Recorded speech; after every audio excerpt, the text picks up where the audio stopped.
Hello everyone, welcome back to IGNOU exams. आज मैं आपको इग्नू के course BEGAE 182 English communication skills के आगे के क्वेश्चंस करवाऊंगी। देखिए, ये मैंने आपको इम्पॉर्टेंट क्वेश्चंस की लिस्ट दी थी। ये सारे क्वेश्चंस हैं, आप पहले वीडियो के पार्ट्स में ये देख सकते हैं। और इसका जो फर्स्ट वाला कंसेप्ट है ना, जिसमें इतने सारे क्वेश्चंस हैं, ये मैं करवा चुकी हूँ डिटेल एक्सप्लेनेशन, जिसकी वीडियो मैंने अपलोड कर दी है। चैनल की प्लेलिस्ट में जाके आप BEGAE 182 में जाके आराम से इसको देख सकते हैं। आज हम इसमें आगे करेंगे वर्बल कम्युनिकेशन और नॉन वर्बल कम्युनिकेशन, और जो नॉन वर्बल कम्युनिकेशन है इसके क्या क्या एडवांटेजेस होते हैं। तो सबसे पहले जो स्टार्टिंग है वो है वर्बल कम्युनिकेशन से। इसे दो पार्ट्स में डिवाइड किया गया है। सबसे पहली चीज़ तो कम्युनिकेशन क्या होता है कि जब आप अपने थॉट्स को, अपने आइडियाज़ को एक्सचेंज कर सकते हैं। मतलब कि आपके अंदर जो थॉट्स आ रहे हैं, आपके अंदर जो आइडियाज़ आ रहे हैं, वो आप अपने किसी फ्रेंड को या ग्रुप ऑफ फ्रेंड्स को या फिर ग्रुप ऑफ पर्सन्स में वो अपने जो आइडियाज़ है ना उनको आप एक्सचेंज कर रहे हैं। तो इस चीज़ को हम कम्युनिकेशन कहते हैं। और जो कम्युनिकेशन है ना, इसमें हमारे पास टाइप्स होते हैं। एक हो सकता है वर्बल कम्युनिकेशन और एक होता है नॉन वर्बल कम्युनिकेशन। इसका मतलब ये है कि जो आपके अंदर थॉट्स आ रहे हैं, जो आपके आइडियाज़ हैं, वो अगर आप किसी दूसरे पर्सन में शेयर करना चाहते हैं तो या तो आप उनको लिखकर बता सकते हैं या फिर आप बोलकर एक्सप्रेस कर सकते हैं। तो ओरल हो चाहे रिटन मोड हो, दोनों ही तरीके से जो कम्युनिकेशन है ना वो चीज़ हम कर सकते हैं। इसके अलावा हम साइन लैंग्वेज का यूज़ करके भी कम्युनिकेशन कर सकते हैं। मतलब कि अपने थॉट्स को, अपने आइडियाज़ को एक्सचेंज हम इनके थ्रू भी कर सकते हैं। फॉर एग्जाम्पल, जैसे अगर आप सबने मिस्टर बीन या टॉम एंड जेरी ऐसे कार्टून्स वगैरह देखे हों, तो उसमें देखिए वो लोग कुछ बोलते नहीं हैं, उनके एक्शन से ही हम उनके मैसेज को समझ जाते हैं और हमारे लिए वो एक एंटरटेनमेंट का अच्छा सोर्स है। इसके अलावा रिटर्न फॉर्म में कैसे, जैसे आप किसी को कोई लेटर देते हैं या फिर आप हाईवे पे या कहीं पे भी आप ना खाने का बैनर देखते हैं, या जो फूड प्रोडक्ट्स होते हैं, फूड आइटम्स होते हैं, या गेमिंग स्टेशंस होते हैं, तो वहाँ पे जो पोस्टर्स, जो बैनर्स लगे होते हैं, उसी से हमें ना समझ में आ जाता है कि ये यहाँ पे क्या कहना चाहते हैं। अगर डिस्काउंट है तो वो भी हमें समझ आता है। वहाँ पे अंदर किसी स्टोर में या आप रेस्टोरेंट में आप जा रहे हैं, वहाँ पे आपको किस तरीके का फूड, क्या क्या चीज़ें आपको वहाँ पे वैरायटी में मिल सकती हैं, ये सब चीज़ें भी आपको समझ में आ जाती हैं। प्लस उनकी प्रेजेंटेशन से आपको रेट का भी थोड़ा बहुत आइडिया लग जाता है। तो ये चीज़ें होती हैं कि आप जो अपना कम्युनिकेशन है ना वो कैसे कर रहे हैं। दूसरा, एक बहुत ही कॉमन वे ऑफ कम्युनिकेशन वो होता है ओरल। जैसे मेरी जो आवाज़ है वो आप तक पहुंच रही है, मतलब जो मुझे आपको समझाना है, जो मुझे आपको बोलना है, उसे मैं रिकॉर्ड करके आप तक पहुंचा रही हूँ। तो यहाँ पे कम्युनिकेशन दो तरीके से हो गया, रिटन में भी क्योंकि आपको कुछ चीज़ें यहाँ पे लिखी हुई भी दिखाई दे रही हैं, और ओरल वे में भी जिसमें आपको मेरी बोली हुई आवाज़ सुनाई दे रही है और जो मैं आपको बोलना चाहती हूँ वो चीज़ आप समझ पा रहे हैं।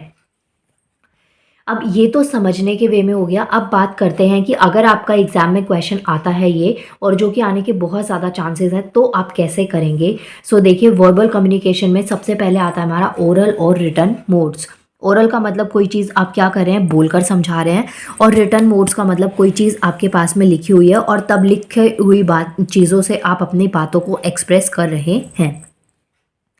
यहाँ पे देखिए, communication is often understood mainly as verbal communication but is also as non verbal as well as we see in the next section. देखिए, जो कम्युनिकेशन है ना उसको मोस्टली वर्बल कम्युनिकेशन में डाला जाता है, मतलब कि आप चीज़ों को बोलकर समझा पाते हैं। लेकिन कुछ ऐसे भी कम्युनिकेशन के वे होते हैं जिसमें हम नॉन वर्बल को भी इंक्लूड करते हैं।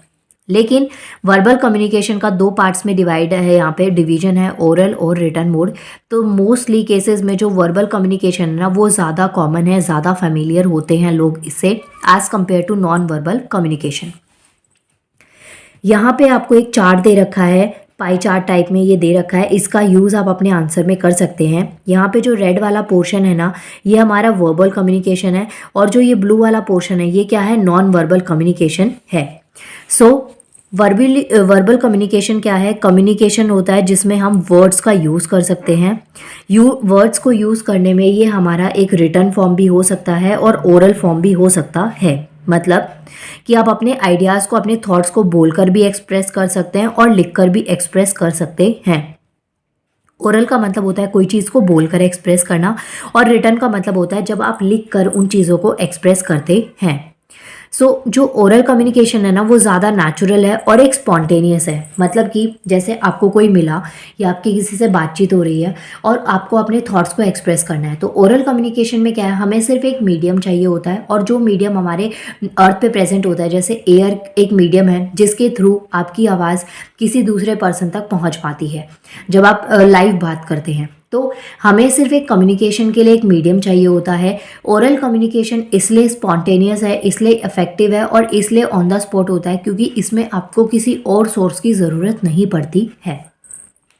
If I said return communication, तो रिटर्न कम्युनिकेशन में क्या होता है, वहाँ पे आपको और चीज़ों को एक्सप्रेस करने के लिए और वे की ज़रूरत पड़ती है। फॉर एग्जाम्पल, अगर आपको किसी को लिखकर कोई बात समझानी है तो उसके लिए आपको एक तो पेपर चाहिए होगा और एक पेन या पेंसिल, कोई भी ऐसी चीज़ जिसकी हेल्प से आप उसके ऊपर लिख पा रहे हैं।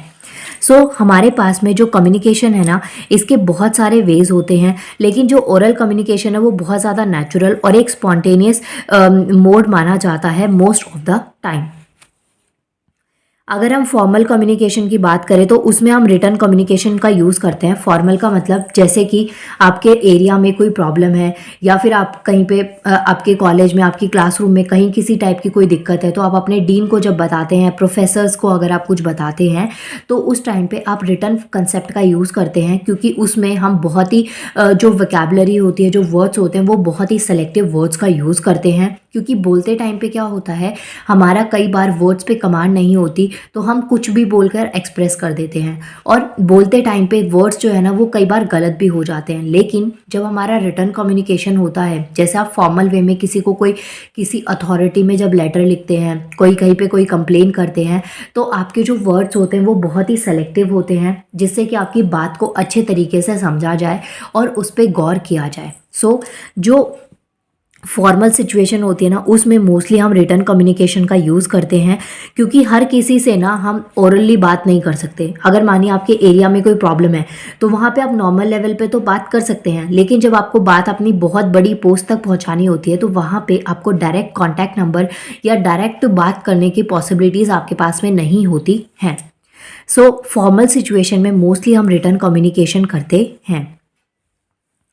इसके अलावा जो राइटिंग में जब हम रिटर्न कम्युनिकेशन करते हैं वो बहुत ही एक इफेक्टिव वे माना जाता है और अच्छा वे माना जाता है। इसके अलावा कुछ साइकोलॉजिकल बैरियर्स होते हैं और लैक ऑफ टेक्निक्स होती हैं, जिसकी वजह से जो रिटर्न कम्युनिकेट है ना वो हर जगह पॉसिबल नहीं हो पाता, या उसमें बहुत बार लेट भी, डिले भी हो जाता है। लेकिन जैसे टेक्नोलॉजी है, ईमेल है, आपको अगर किसी को मेल करना है, किसी को व्हाट्सएप मैसेज करना है, किसी को लेटर अगर आपको ऑनलाइन सेंड करना है, तो वो चीज़ आप कर सकते हैं। उसमें कुछ जो साइकोलॉजिकल बैरियर्स होते हैं ना वो आ सकते हैं, लेकिन इसकी वजह से अगर टेक्निक की लैकनेस नहीं है और आपके पास में सोर्सेज पूरे हैं, तो आपका जो रिटर्न कम्युनिकेशन है उसे भी as compare to oral communication हम उसको भी थोड़ा फास्ट बना सकते हैं। ये पॉइंट्स आपको यहाँ पे दे रखे हैं। अभी जो रिटर्न और ओरल मोड्स है इसको हम और ज़्यादा डिटेल में एक्सप्लेन करते हैं। देखिए यहाँ पे हेडिंग दे रखी है, where is the oral mode used, मतलब कि जो ओरल कम्युनिकेशन का तरीका है ना उसे आप कहाँ कहाँ पे और यूज़ कर सकते हैं। यहाँ पे कुछ सिचुएशंस आपको दे रखी है। सबसे पहले तो आता है ओरल कम्युनिकेशन, जो पर्सनल ऑथेंटिकेशन होता है वहाँ पे आप यूज़ कर सकते हैं, जैसे between an officer and her person, secretary, journalist and her source. तो ये क्या है, ओरल मोड ऑफ कम्युनिकेशन यहाँ पे यूज़ हो गया। या फिर जो सोशल लेवल पे होता है, जैसे कि आप कहीं पे कोई भी रैली वगैरह होती है, कहीं पे आप स्पीच दे रहे हैं, तो वो भी क्या है, एक ओरल सोशल लेवल पे आपने ओरली किसी मैसेज को स्प्रेड किया। इसके अलावा ग्रुप और जो टीम इंटरेक्शन होता है वहाँ पे हम जो ओरल कम्युनिकेशन है या ओरल मोड ऑफ कम्युनिकेशन है इसका यूज़ करते हैं। या फिर जो ब्रेनस्टॉर्मिंग आइडियाज़ होते हैं, प्रिसाइजेशन होता है, मतलब किसी चीज़ को आप पहले से प्रेडिक्ट करते हैं कि हाँ ये चीज़ हो सकती है। जैसे कि आपको एग्ज़ाम देकर आए और उससे पहले आप सोचें कि हाँ आपका वहाँ पे सिलेक्शन हो जाए। जैसे सपोज़ मैं एक एग्ज़ाम देकर आई हूँ और उसके बाद में मैं ये सोचूँ कि वहाँ पे मेरा सिलेक्शन हो गया, तो उसके बाद में मुझे वहाँ पे ये चीज़ करनी है, या उसके बाद में मैं यहाँ घूम सकती हूँ। ये सब चीज़ें आपके दिमाग में आ रही हूँ, तो इस तरीके से ब्रेनस्टॉर्मिंग आइडियाज़ हो गए। इसके अलावा जो सिचुएशन डिमांड मैक्सिमम अंडरस्टैंडिंग, तो इसमें क्या है, अगर आपको कोई प्रॉब्लम को सॉर्ट आउट करना हो, जो किसी में आपस में दो ग्रुप्स में या लोगों में आपस में बात हो जाए, तो उस टाइम पे भी हम ओरल जो मोड ऑफ कम्युनिकेशन है उसका यूज़ करते हैं। इसके अलावा भी यहाँ पे कुछ और भी पॉइंट्स आपको यहाँ पे दे रखे हैं। ओरल कम्युनिकेशन है, इसको आप कहाँ पे यूज़ कर सकते हैं, कहीं पे अपॉइंटमेंट लेना हो, प्रमोशन करना हो, कोई भी सिलेक्शन हो किसी इंडिविजुअल का, तो या फिर एक पीरियड होता है ओपन डिस्कशन का, तो ये सब चीज़ें हम ओरल मोड ऑफ कम्युनिकेशन में करते हैं। मतलब कि जितनी भी चीज़ें इनफॉर्मल वे में आती है, इनऑफिशियल चीज़ें जो होती है, वो मोस्टली हमारे पास में ओरल मोड ऑफ कम्युनिकेशन में यूज़ करी जाती है। मतलब बोलकर आप अपनी बातों को एक्सप्रेस कर सकते हैं। नेक्स्ट कंसेप्ट आता है where is a written mode use. मतलब जो रिटन मोड ऑफ कम्युनिकेशन है उसका यूज़ हम कहाँ पे करते हैं।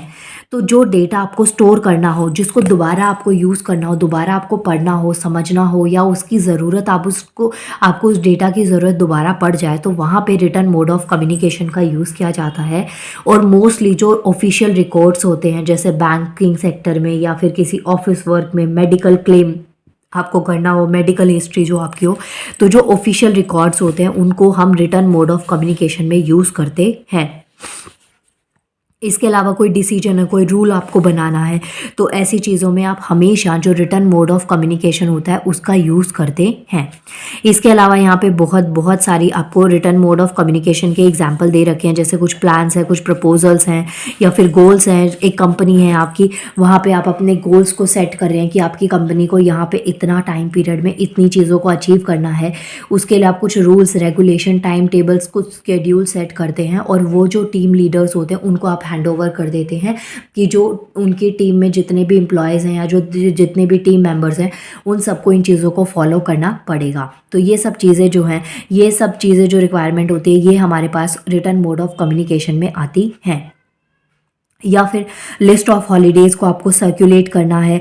जो रूटीन गुड विशेस होती हैं, जैसे न्यू ईयर पे, दिवाली पे, कोई जो पर्टिकुलर सेलिब्रेशन है, ओकेजन है, वहाँ पे अपने थॉट्स को एक्सचेंज करते हैं, विशेस को, वार्म विशेस को आप लोग एक्सचेंज करते हैं, सर्कुलेट करते हैं ग्रुप से दूसरे ग्रुप में। तो ऐसी चीज़ों के लिए हमें रिटन मोड ऑफ कम्युनिकेशन ज़्यादा बेनिफिशियल होता है। जैसे आज के टाइम में ना टेक्नोलॉजी इतनी ज़्यादा फास्ट है, आपको कोई भी चीज़ ना सबको पर्सनली बोलने की ज़रूरत नहीं होती। आप अपना स्टेटस अपलोड कर सकते हैं, इंस्टाग्राम पे पोस्ट कर सकते हैं, फेसबुक पे पोस्ट कर सकते हैं, जिसकी वजह से मास नंबर ऑफ पीपल, मतलब बहुत सारे लोग जो है ना एक टाइम पे उसी चीज़ को देख सकते हैं और सुन सकते हैं। जैसे आपने छोटी सी रील बना के आप वीडियो पोस्ट कर दी, तो ये चीज़ें किस में आती है, हमारे कम्युनिकेशन का एक वे होता है। तो आपको जब ऐसे मैसेज देना हो किसी को, किसी भी टाइप का कोई भी मैसेज, तो आप उसको रिटर्न फॉर्म में फॉर्मल वे में यूज़ कर सकते हैं। जैसे हमारे प्रेसिडेंट को कुछ बात कहनी हो, तो वो रिटर्न मोड ऑफ कम्युनिकेशन का यूज़ करते हैं। अगर वो लाइव नहीं आ सकते तो उनकी साइड से, उनकी तरफ से एक ऑफिशियल नोटिस डिस्प्ले कर दिया जाता है, जिसको में एक बहुत ही फॉर्मल वर्ड्स का यूज़ किया जाता है, क्योंकि वो एक पर्टिकुलर रिलीजन या कम्युनिटी को पॉइंट आउट नहीं करते, वो हमारे पूरे भारत देश के जितने भी लोग हैं उन सब के लिए उस मैसेज को स्प्रेड करना होता है। हमारे पीएम को कुछ भी करना हो तो वो चीज़ें वो ऑफिशियली एक मैसेज के थ्रू लोगों तक पहुंचा सकते हैं।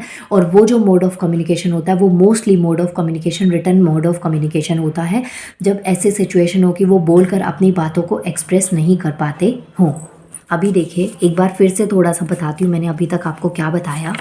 पहले तो मैंने आपको वर्बल कम्युनिकेशन में समझाया, जिसमें दो पार्ट्स को इसको डिवाइड किया गया है। एक होता है वर्बल कम्युनिकेशन और एक होता है नॉन वर्बल कम्युनिकेशन। अब देखिए, यहाँ पे आपको जो है ना चार्ट दो दे रखे हैं। एक ये वाला चार्ट दे रखा है, इसका भी आप यूज़ कर सकते हैं। इसके अलावा एक आपको ये चार्ट दे रखा है, जिसमें आप क्या चीज़ देख सकते हैं, वर्बल कम्युनिकेशन और non verbal communication. Non verbal में ये सब तरीके आते हैं हमारे पास में, जैसे फेशियल एक्सप्रेशन, आप अपने इशारों से, आप किसी पे गुस्सा, आपको उसको इंसान को गुस्से में देखे वो समझ जाएगा कि आप इस वक्त गुस्से में हैं। आपको भूख लग रही है, आपकी शक्ल से पता चल जाएगा। आपकी मूवमेंट कैसी है, आप स्लो चल रहे हैं, धीरे चल रहे हैं, खुशी में चल रहे हैं, अब किस तरीके से आपका पोस्चर है, आपकी अपीयरेंस कैसी है। तो ये सब चीज़ें हमारी नॉन वर्बल कम्युनिकेशन होती हैं। जैसे कि आप किसी की पार्टी में गए, किसी के फंक्शन में गए और आप वहाँ जाना नहीं चाहते थे, तो आपका जो हाव भाव है, जो आपका एक्सप्रेशन है, या आपका वहाँ जाने का जो तरीका है ना, वो ही आपकी प्रेजेंस को बता देगा कि आप कितने खुश हैं और कितने खुश नहीं हैं। तो आपकी बात भी उन तक पहुँच गई, आपका मैसेज भी स्प्रेड हो गया और आपने कुछ बोला भी नहीं। तो ऐसे सिचुएशन जहाँ पे हम कुछ बोलते नहीं हैं और चीज़ों को ऐसे ही एक्सप्रेस कर देते हैं, हमारे जो मूवमेंट होता है या जो हमारे इफेक्ट्स होते हैं, तो उन सब की वजह से हमारा जो मोड ऑफ कम्युनिकेशन है वो होता है नॉन वर्बल कम्युनिकेशन। इसके बाद में यहाँ पे मैंने आपको समझाया कि जो ओरल मोड ऑफ कम्युनिकेशन है उसको हम कहाँ यूज़ करते हैं, और ये मैंने आपको बताया जो रिटन मोड ऑफ कम्युनिकेशन होता है वो हम कहाँ यूज़ करते हैं। तो ये दोनों मोड ऑफ कम्युनिकेशन हो गए। इसके बाद में नेक्स्ट आता है कि जहाँ पे जो ये दोनों मोड्स हैं, मतलब कि जो ओरल और जो रिटन मोड ऑफ कम्युनिकेशन है, इन दोनों को हम एक साथ कहाँ यूज़ कर सकते हैं। तो ये कुछ एग्जांपल्स आपको दे रखे हैं, जैसे कि आप जो आपने इंटरनेशनल ट्रेड एग्रीमेंट्स को के टाइम पे आप जो इंटरनेशनल रिलेशंस है, मतलब हमारे भारत के दूसरी कंट्रीज़ के साथ में जो रिलेशंस है उनकी बातचीत करते वक्त या जो रिलेशंस है उनको कंटिन्यू करने के लिए हम रिटन और ओरल मोड दोनों का यूज़ कर सकते हैं। कोई प्रोडक्ट आपने लॉन्च किया मार्केट में तो उसमें हम रिटन मोड भी यूज़ करते हैं और ओरल मोड भी यूज़ करते हैं। ये अच्छा एग्जाम्पल, इससे आपको ज़्यादा अच्छे से समझ में आएगा। जैसे कि कोई भी प्रोडक्ट मार्केट में लॉन्च होता है तो उसका ना डिस्क्रिप्शन आपको पिक्टोरियल फॉर्म में मिल जाता है, मतलब उसकी पिक्चर कैसा वो दिखता है, उसका 3D एक्सप्रेशन आपको देखने को मिलता है और उस प्रोडक्ट को एक किसी पर्सन के थ्रू एक्सप्रेस भी किया जाता है। मैं आपको कॉमन सा एग्जांपल देती हूँ। कोई भी जो फ़ोन लॉन्च होता है, कोई भी हैंडसेट लॉन्च होता है, तो जो उसका लॉन्च इवेंट होता है ना, वहाँ पे आप देखेंगे, अगर आप वहाँ जाके या ऑनलाइन भी आप देखते हैं तो एक चीज़ कॉमन आप देखेंगे कि वो उस हैंडसेट का, उसमें जो जो चीज़ें होती हैं उसको कैसे कैसे यूज़ करते हैं। जैसे उसका चार्जर है, उसकी जो उसके साथ में ईयरबड्स हैं, ईयरफोन्स है, जो भी चीज़ आपको मिल रही है तो उसका आपको पिक्टोरियल प्रेजेंटेशन की ये चीज़ ऐसी दिखती है। उसमें कलर वेराइटीज़ वो आपको पिक्चर में भी दिखा दी जाती हैं और बोल के भी एक्सप्रेस करी जाती है कि ये इसके फंक्शंस हैं, ये इस फ़ोन का फंक्शन है, इस कलर में ये अवेलेबल है, इसकी रैम इतनी है, इसकी रोम इतनी है, स्टोरेज इतनी है। तो ये सब चीज़ें क्या होती है, कोई भी प्रोडक्ट लॉन्च हुआ तो वहाँ पे हमारे पास में रिटन और ओरल दोनों ही मोड एक्सप्रेस किए जाते हैं। या कोई टीम मेंबर है जो नए आइडिया को या न्यू प्रोजेक्ट को रिप्रेजेंट करता है, नए प्रोडक्ट को, तो उस टाइम पे हम यूज़ करते हैं। या फिर जो बिल्डिंग डेवलपमेंट होता है, प्लान्स होते हैं सिटी डेवलपमेंट के, जैसे कि न्यूज़पेपर में बहुत सारे ना इंफ्रास्ट्रक्चर के वो आते हैं कि आज आपको यहाँ पे ये चीज़ मिल सकती है, इस तरीके की बिल्डिंग आपको यहाँ पे मिल सकती है, इसमें इतने फ्लैट्स हैं। तो ये चीज़ें जो है ना आपको ओरल उसमें मिल जाती है। इसको तो मैं एग्जाम्पल दिखाती हूँ। मेरे पास एक न्यूज़पेपर रखा हुआ है, इससे आपको समझ में आएगा। जैसे कि देखिए यहाँ पे देखिए, ये जो चीज़ें हैं ना ये आपको लेनी है, तो ये आपको प्रेजेंटेशन में दिख रहा है। आप यहाँ पे क्या चीज़ देख सकते हैं कि इन चीज़ों की आपको पिक्चर दिखा रखी है कि ये चीज़ ऐसी दिखती है, इतना इसका प्राइस है। इसके अलावा जैसे ये बिल्डिंग है तो ये स्ट्रक्चर है, यहाँ पे आपको सब कुछ चीज़ें दे रखी हैं, इस लोकेलिटी में है, ये इसका पिक्टोरियल प्रेजेंटेशन है कि ये कुछ ऐसा दिखते होंगे। ये अपार्टमेंट्स कॉन्टैक्ट आप यहाँ पे कर सकते हैं, तो ये आपको पिक्चर के साथ साथ ये एक्सप्रेस भी कर देंगे कि भाई ये चीज़ यहाँ पे इतने में मिल रही है, आपको लेनी है या नहीं, वो चीज़ आपके ऊपर आती है। या फिर जो कुछ एकेडमिक कॉन्फ्रेंसेस होते हैं तो वो सब चीज़ें जो है ना प्रेजेंटेशन के साथ में आपको एक्सप्रेस करी जाती हैं। पावर पॉइंट बनाते हैं ना तो उसको आप एक्सप्रेस करते हैं, तो यही चीज़ें आती हैं। अब यहाँ पे मैंने आपको दो चीज़ें समझा दी कि आप इसको वर्बल और नॉन वर्बल को कैसे सेपरेटली यूज़ करेंगे। वर्बल और नॉन वर्बल को आप दोनों को एक साथ कहाँ पे यूज़ कर सकते हैं। तो ये दोनों चीज़ें आपकी हो गई कंप्लीट। इसके बाद में नेक्स्ट पार्ट आता है हमारे पास में नॉन वर्बल कम्युनिकेशन का। यहाँ पे देखिए ये रहा आपका नॉन वर्बल कम्युनिकेशन और इसके एडवांटेजेस क्या होते हैं, ये रहा क्वेश्चन। इसको मैं नेक्स्ट पार्ट में कंटिन्यू करूँगी कि नॉन वर्बल कम्युनिकेशन क्या होता है और नॉन वर्बल कम्युनिकेशन के क्या क्या एडवांटेजेस होते हैं। नाउ मिलते हैं नेक्स्ट वीडियो में। और प्लीज़ आप मुझे ये जो आपका एग्ज़ाम है ना, इसके एग्ज़ाम डेट और टाइमिंग, किस टाइम पे आपका पेपर है, वो मुझे प्लीज़ कमेंट कर दीजिएगा। नाउ मिलते हैं नेक्स्ट वीडियो में। Thank you.